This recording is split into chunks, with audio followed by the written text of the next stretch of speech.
I'm Patty for News 6. On behalf of the entire 6th grade at South Elementary School in Upper Sandusky, Ohio, welcome to the show. Just sit back and enjoy, because we've several interesting stories to tell you about. To start off the show, let's go to Joe. Thanks, Patty. Last month, our class went on a field trip to the Center of Science and Industry in Columbus. We were very impressed with all the unusual things to see.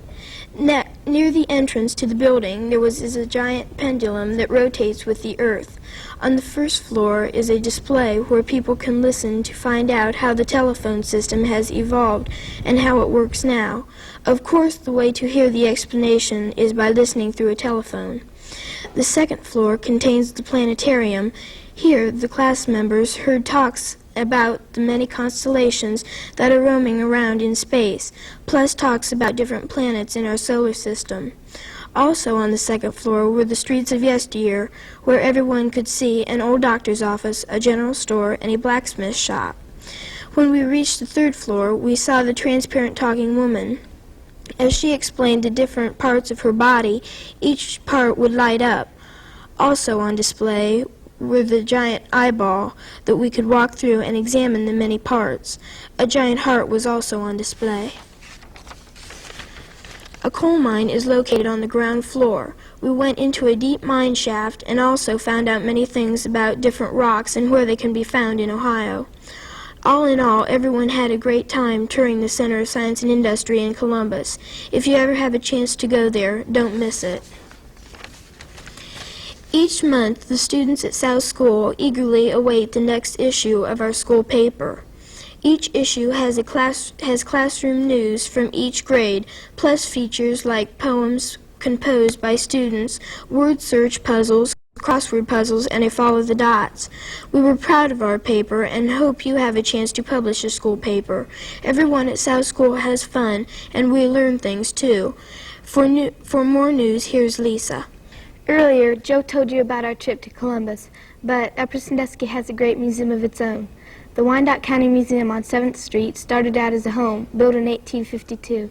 But in 1962, L.B. McConnell, granddaughter of the builder, donated the home for the use of the museum. Only a few changes have been made in the beautiful home. A summer kitchen and smokehouse were added after the structure was built. The first floor of the museum contains things like a music room, where many rare and old musical instruments are displayed. The second floor houses exhibits of the drug and central store, the War Memorial Room with relics from all U.S. wars, and a nature room with many preserved birds and animals. Also on the museum grounds is an original one-room schoolhouse, furnished in the manner of one-room schools of the past. If you're ever in Upper Sandusky, stop by the Wyandotte County Museum. You won't be sorry. Also on display at the Wyandotte County Museum are items that represent a rather unusual murder case that occurred in the area. On September 17, 1953, Cynthia Fail, a 19-year-old girl from New York, was found murdered. The identity of the victim was traced by the red slippers she was wearing when she met her fate. After an investigation by Wyandotte County law officers, the accused murderer was captured in Delaware, only 5 days after the body had been found. The red slippers that helped identify the girl are on display at the County Museum and served as a reminder of the rather tainted events of the time related to the red slipper murder.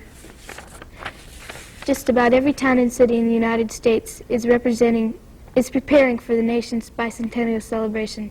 To find out about the bicentennial parade scheduled in Upper Sandusky and the other events planned by our bicentennial committee, our classmate Cindy Cunningham talked to a member of the committee, Mrs. Jean Garner.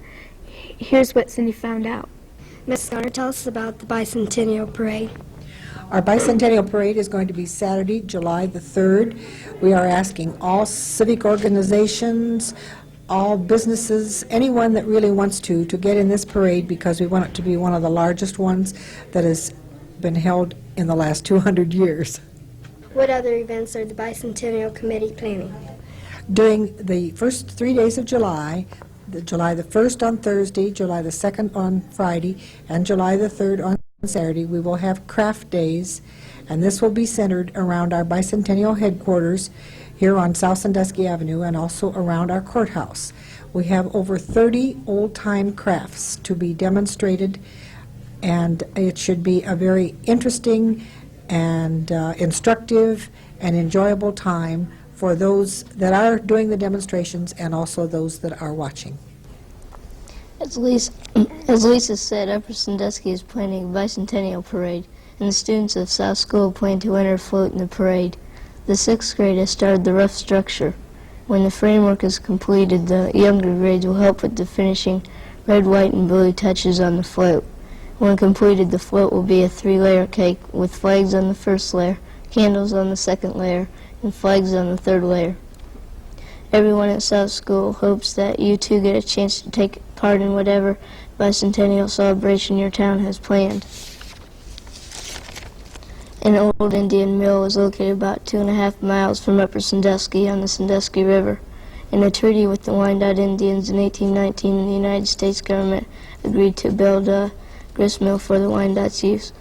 The mill race was built in 1819, and the rest of the mill was completed in 1820. The original mill was actually located about 330 feet south of where the mill presently stands. In 1862, about 20 years after the Wyandottes left to move west, the mill was moved to its present location. By the way, the original stone burr and wooden machinery are still intact at the mill. Across the river from the mill is a beautiful park where many people have picnics. It's also a great place to take in the lovely scenery. The old mission church of Upper Sandusky was built in 1824 as a meeting place for the Wyandotte Indians and was used until 1843. It was then left alone and proceeded to weather and decay. Only after the building was about to fall apart was it realized the great meaning of the building. The old mission church was then rebuilt, using as much of the original materials as was possible. In 1960, the structure was dedicated as a national shrine by the Methodist Church. With the final word, let's go back to Patty. Everyone at South Elementary School in Upper Sandusky would like to wish everyone watching a very happy Easter. We hope that the Easter Bunny is good to you, and we sincerely hope that everyone takes time to think of what this time of year really means to all of us. From all of us to all of you, have a happy and peaceful Easter season. I'm Patty, speaking for the entire 6th grade at South School in Upper Sandusky. We hope you enjoyed our News 6, and thank you for watching. Once again, have a good day and a happy Easter.